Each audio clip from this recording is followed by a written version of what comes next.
Hi guys, welcome back to another video. So today we are going to recap my last tournament that I played in Milano in Italy from November 10th till the 12th. And let's start. Actually, has been a nice tournament, and before starting the recap, I really want to thanks to the organization for this invitation. Everything's been amazing. So now let's start it.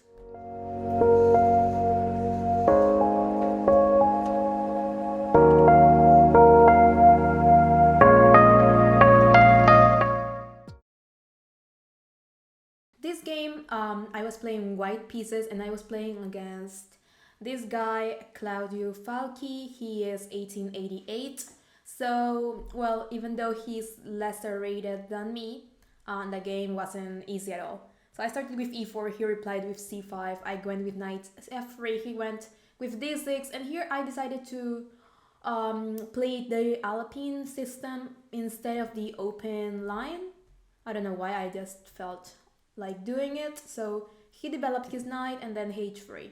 This is not a trick, like of course if he takes queen a4 and you take the piece, but this is essentially because we want to avoid the bishop g4, so it's useful for the future of the game, like the near future of the game. He played h6, then I came with bishop d3 and bishop g7, bishop c2, e5, controlling the central control on d4, castling, and then d4 takes, and knight c6. So here was the first important moment that I should have been more prepared regarding to know how to face it, but I actually never played this exact position in my life, and I started to feel insecure when we got into this position. What I should have done is to push the pawn, so d5, and then if he comes with knight b4, knight c3, protecting the pawn, and at the same time threatening to keep my pair of bishops in exchange of the space and the unorganized pieces configuration that he has. But I wasn't aware of it. I didn't know if to give up my bishop was a good idea or not.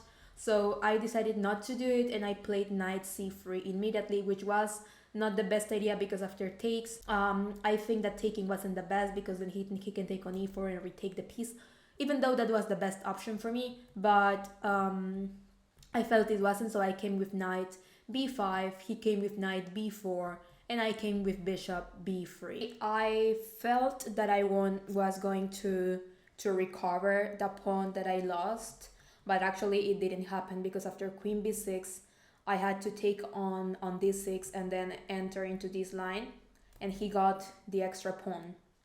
Pretty annoying, and it's not only an extra pawn, it's a passed pawn. Even though it's isolated, it's pretty dangerous. Like, it's even restricting me for making a normal development.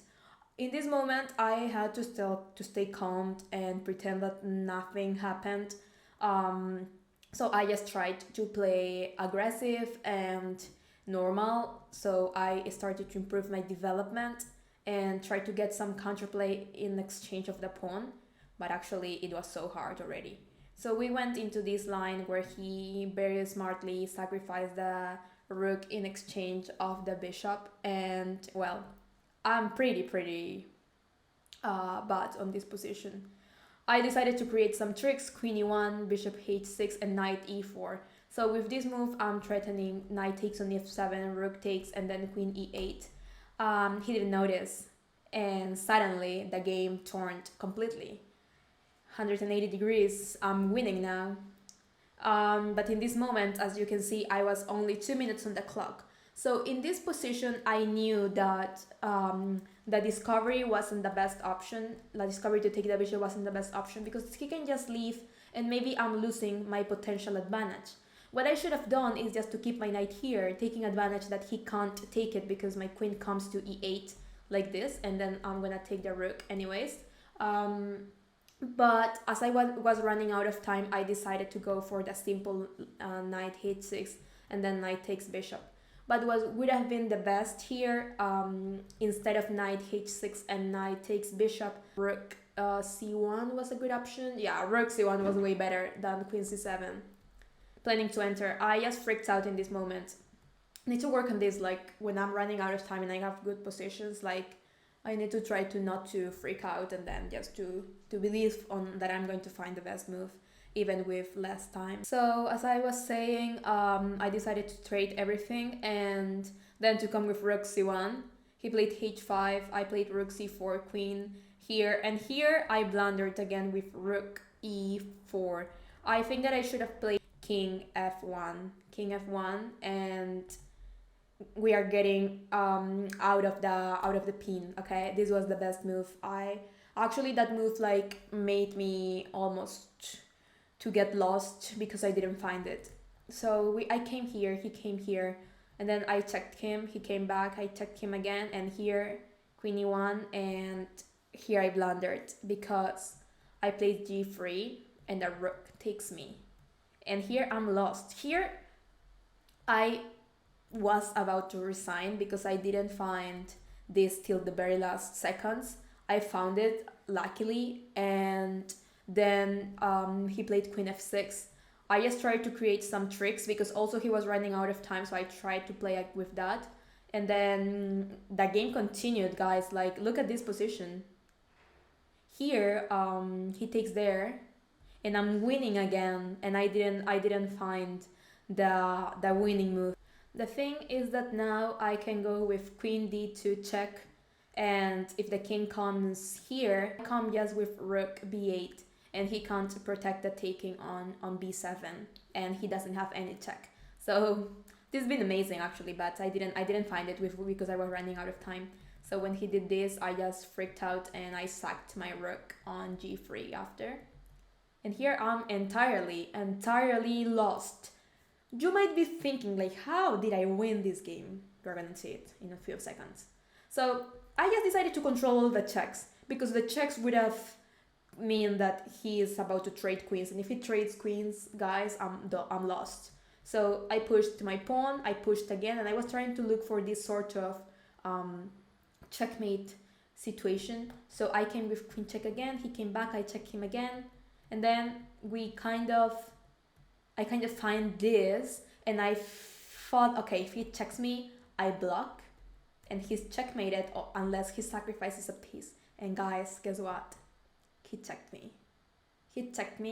I checked him, and well, you have the recording, but he knew that he was lost already in this moment.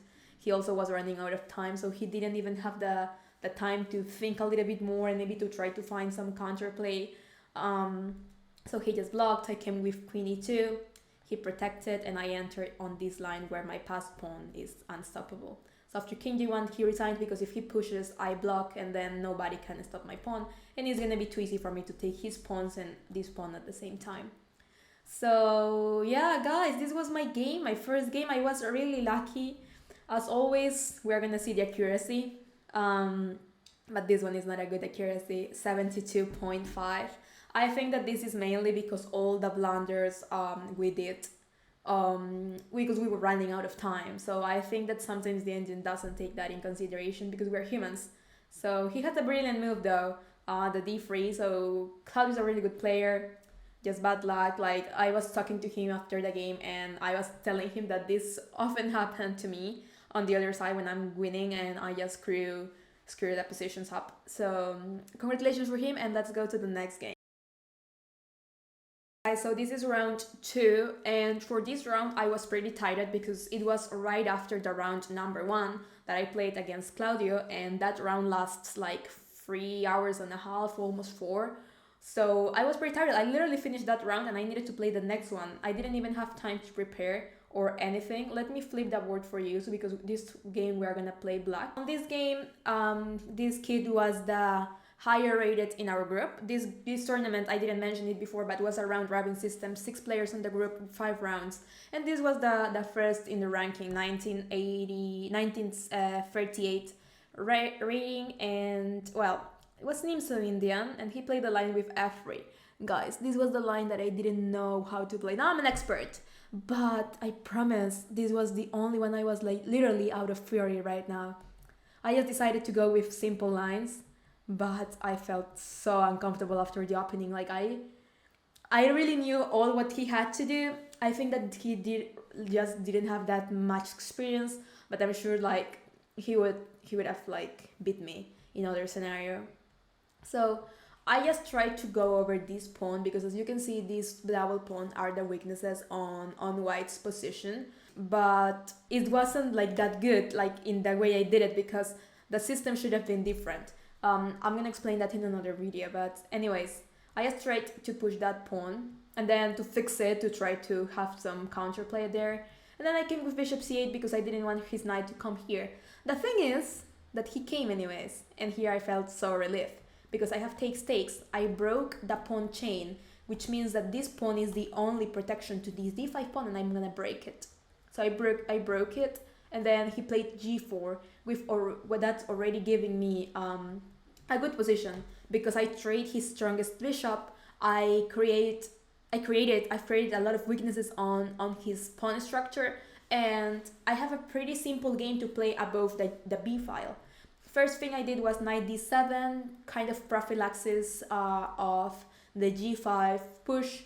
He pushed it anyways, rook b8, rook f2, and then I decided to double up my rook and my queen, so we are gonna trade. Here I was aware that if we trade, this pawn is gonna fall because it's a light square pawn, and his only protection would be another light square which doesn't have a protection behind, so my knight would have been able to eat them both. He played f6 and I just entered. He took me, I took. He came, takes, and then rook b1. And here, well, I already traded all the pieces and I took the pawn extra for free. The game continued with queen take, king takes, king come here. And then, guys, c4.